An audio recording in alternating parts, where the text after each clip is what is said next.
1500వ జషన్ ఈద్ మిలాద్ ఉన్నబీ సందర్భంగా విశాఖలో యువత వినూత్న కార్యక్రమం చేపట్టారు. మహమ్మద్ ప్రవక్త వారి జీవితం, ఆయన బోధనలు గుర్తు చేసుకుంటూ అందరికీ మొక్కల పంపిణీ చేశారు.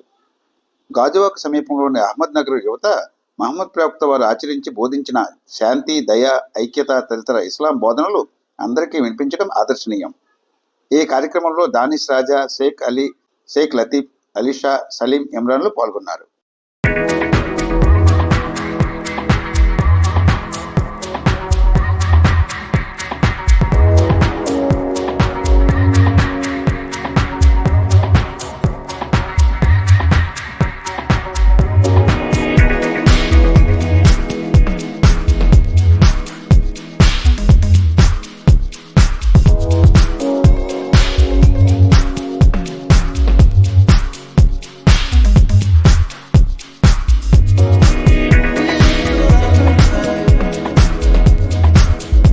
కడలి ఇస్లామిక్ న్యూస్ గైడ్ ఛానల్ ని సబ్స్క్రైబ్ చేసుకుని ప్రోత్సహించాలని మనవి.